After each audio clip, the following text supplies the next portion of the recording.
में मनरेगा योजना में मजदूरों के नाम पे हजारों करोड़ का भ्रष्टाचार, हरियाणा में मान्य हजारों करोड़ का भ्रष्टाचार।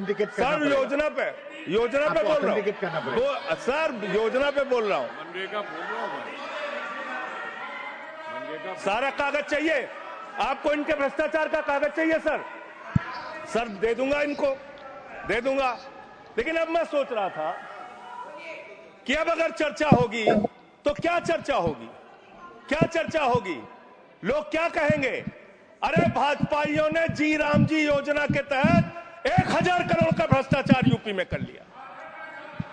अरे भाजपाइयों ने हरियाणा में 500 करोड़ रुपए का भ्रष्टाचार जी राम जी में कर लिया। अरे भाजपाइयों ने महाराष्ट्र में जी राम जी के नाम पे करोड़ों का भ्रष्टाचार कर लिया। हाइपोथेटिकल बात कर रहे हैं। भाजपाइयों ने गुजरात में तो क्या बोलूं सर, क्या आपत्ति है इनको सर? क्या बोलूं, जी राम जी ना बोलूं सर? अब तो गुजरात में सैकड़ों करोड़ का भ्रष्टाचार भाजपाइयों ने जी राम जी के नाम पे कर लिया। पूरे देश में गांव में विधायक, इनके बीजेपी के विधायकों ने जी राम जी योजना में भ्रष्टाचार कर लिया। तो ये आप राम को सम्मान दे रहे हैं कि राम को अपमानित कर रहे हैं? आप राम को अपमानित कर रहे हैं। अरे बैठ जाओ, चंदा चोरी की है तुम लोगों ने, बैठ जाओ, चंदा चोरी की है तुमने भगवान श्री राम के नाम पे चंदा चोरी की है। बैठ जाओ। मानवर देखिए हमारा समय खा रहे हैं सर ये लोग। मानवर एक लाइन मुझे याद आती है, इस बिल को पढ़ने के बाद, मेहनत तो करता हूं फिर भी घर खाली है बाबूजी। मेहनत तो करता हूं फिर भी घर खाली है बाबूजी। मिट्टी के कुछ दीपक ले लो, दिवाली है बाबूजी। मिट्टी के कुछ दीपक ले लो, दिवाली है बाबूजी। गरीब Point of order 110, 110. 1 minute, 110. Point of order सुन लेते हैं। It is a right of the member. Yes, it is the right. You are bringing everybody who is coming on the bail and he's asking all the things. No.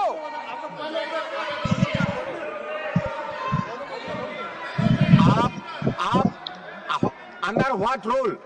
अगर bill के साथ या bill से related नहीं है और record में नहीं जाएगा, मैं यही कहना चाहता हूं, kindly refer the scope of the debate. He is crossing, Honorable Vice Chairman Sahab, he is crossing all the limits.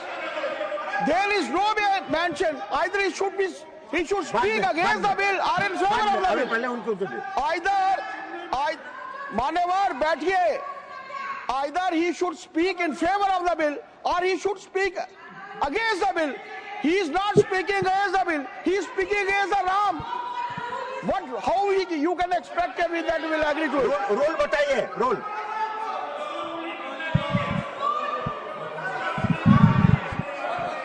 ठीक है संजय जी, कर देते हैं बोलने। Sir LoP wants to speak. जब आपने उनको अलाउ किया, एलओपी को करिए। आपका समय कम है, उनको अलाउ, आपका समय से जाएगा है? आपका समय जो सर उनका हमारे में से, आपका समय पॉज कीजिए सर, पॉज कीजिए।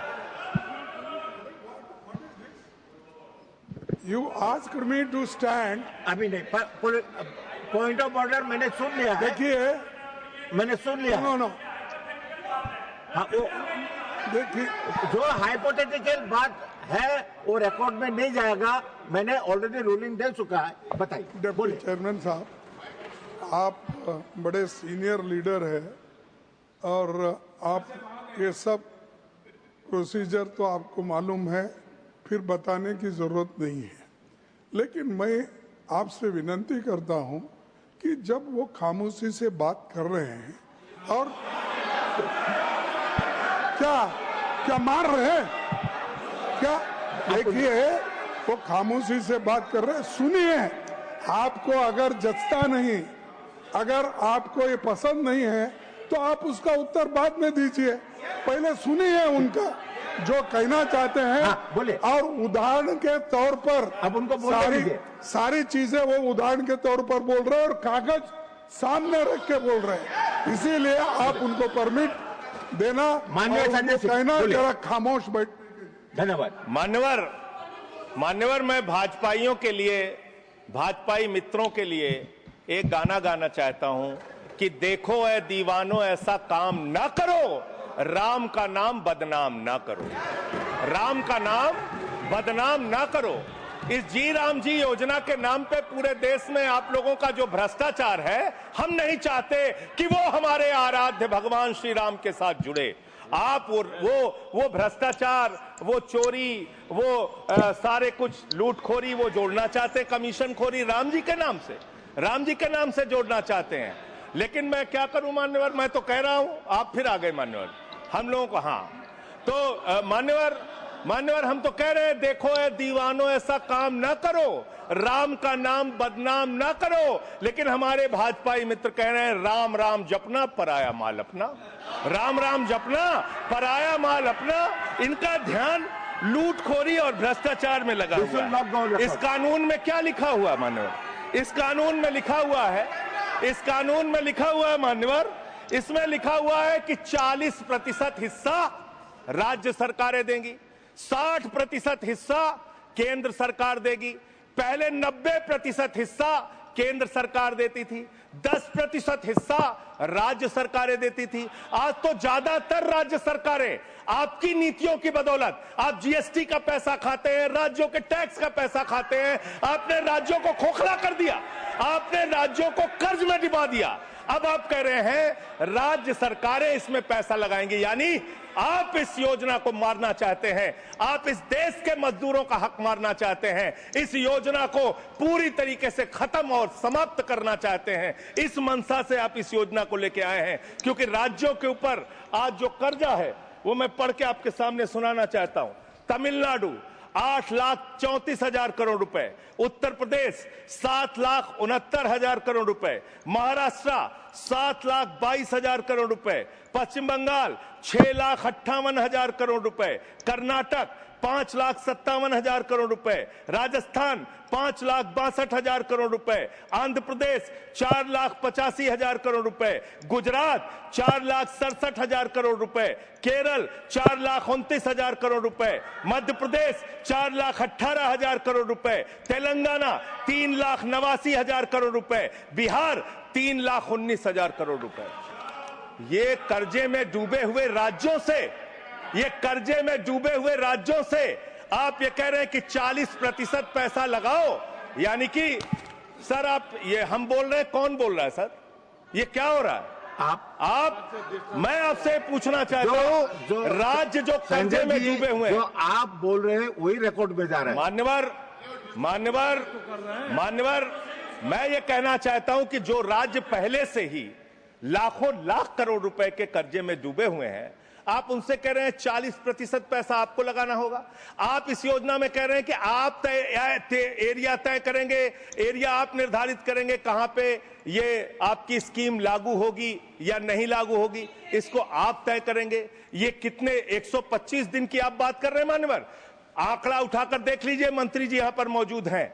100 दिन के रोजगार की गारंटी है मनरेगा योजना में, लेकिन औसतन पूरे हिंदुस्तान में 50 दिन से ज्यादा रोजगार आपने नहीं दिया। आपने मजदूरों के साथ धोखा करने का काम किया।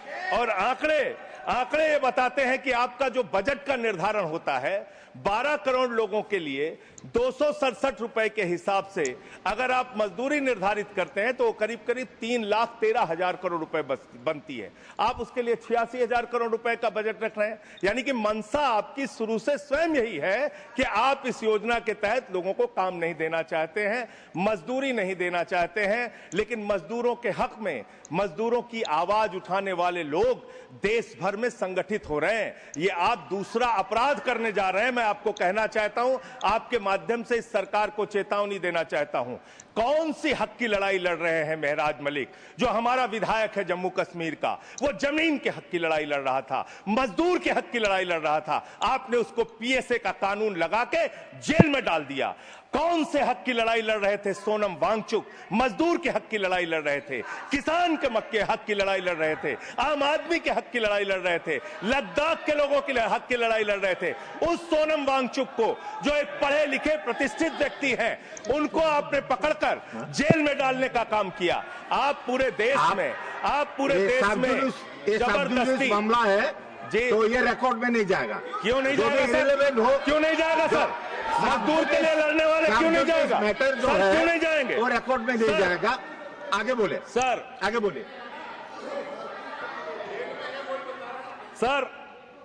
मैं इस अवसर पर पंडित राम नरेश त्रिपाठी, जो हमारे सुल्तानपुर के हैं, उनकी एक कविता पढ़ना चाहूंगा।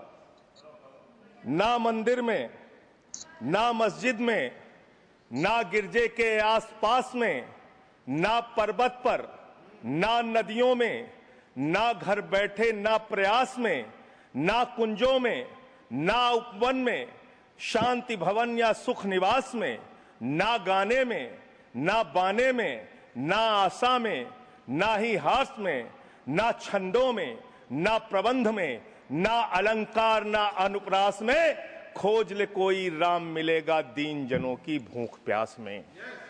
खोज ले कोई राम मिलेगा दीन जनों की भूख प्यास में। आप दीन जनों को भूखा रख के, उनकी मजदूरी छीन के, उनके हाथ का काम छीन के, उनका रोजगार छीन के, आप चाहते हैं उनके पेट पे लात मार के, आप चाहते हैं कि आप सिर्फ इस योजना का नाम बदल देंगे, इस योजना का नाम बदल देंगे तो पूरे देश में आपका महिमा मंडन हो जाएगा। अब आपका ये नकली काम इस देश के अंदर चलने वाला नहीं है।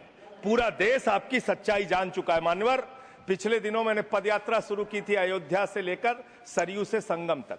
अयोध्या में किसान आए हमारे पास, बहुत सारे किसानों ने आकर कहा किस तरीके से अयोध्या के अंदर किसानों की जमीनों का कब्जा किया जा रहा है प्रशासन के द्वारा, भारतीय जनता पार्टी की सरकार के द्वारा। वहां पर किसानों के ऊपर लाठियां चला के, गोलियां चला के, बुलडोज करके उनकी जमीनें औने पौने दामों में ली जा रही है। मान्यवर, औने पौने दामों में उनकी जमीनें ली जा रही हैं। और वो जमीनें मान्यवर वो जमीनें जो ली जा रही हैं किसानों से, वो जमीनें बड़े बड़े बिल्डर को बेची जा रही